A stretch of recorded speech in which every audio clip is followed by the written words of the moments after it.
ಕೇರಳ ಮುಖ್ಯಮಂತ್ರಿಯವರ ಆಹ್ವಾನದಂತೆ ಮಳೆಗಾಲಕ್ಕೆ ಮುನ್ನ ನಡೆಸುವಂತಹ ಶುಚಿತ್ವದ ಭಾಗವಾಗಿ ಮಂಜೇಶ್ವರದ ವಿವಿಧ ಪ್ರದೇಶಗಳಲ್ಲಿ ಯುವಕರು ಒಟ್ಟಾಗಿ ಸ್ವಚ್ಛತೆಯನ್ನ ನಡೆಸಿ ಮಾದರಿಯಾದರು. ಉದ್ಯಾವರ ಇರ್ಷಾದ್ ನಗರದ ಯುವಕರು ಸೇರಿ ಉದ್ಯಾವರ ರಾಷ್ಟ್ರೀಯ ಹೆದ್ದಾರಿ ಬದಿಗಳಲ್ಲಿ ಸಂಗ್ರಹಗೊಂಡಿದ್ದಂತಹ ತ್ಯಾಜ್ಯವನ್ನ ವಿಲೇವಾರಿಗೊಳಿಸಿದ್ರು.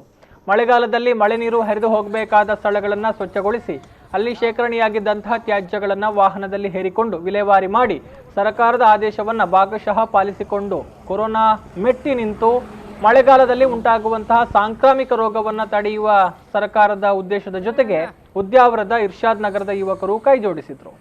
ಅದೇ ರೀತಿ ಆಟೋಟ ಸ್ಪರ್ಧೆಗಳಲ್ಲಿ ಮತ್ತು ಜೀವಕಾರುಣ್ಯ ಚಟುವಟಿಕೆಗಳಲ್ಲಿ ಸಕ್ರಿಯವಾಗಿ ತೊಡಗಿಸಿಕೊಂಡು ಊರಿನ ಅಭಿಮಾನವಾಗಿ ನಿಂತಿರುವಂತಹ lucky brothers arts and sports Bangra Manjeshwar ಇದರ ಕಾರ್ಯಕರ್ತರು ಕೂಡ ಮಂಜೇಶ್ವರ ಗ್ರಾಮ ಪಂಚಾಯತ್ನ 14ನೇ ವಾರ್ಡು ವ್ಯಾಪ್ತಿಯಲ್ಲಿ ಮೀನು ಕಾರ್ಮಿಕರು ಹೆಚ್ಚಾಗಿ ವಾಸವಾಗಿರುವಂತಹ ಪ್ರದೇಶಗಳಲ್ಲಿ ತುಂಬಿಕೊಂಡಿದ್ದ ತ್ಯಾಜ್ಯವನ್ನು ಸ್ವಚ್ಛಗೊಳಿಸಿದ್ರು.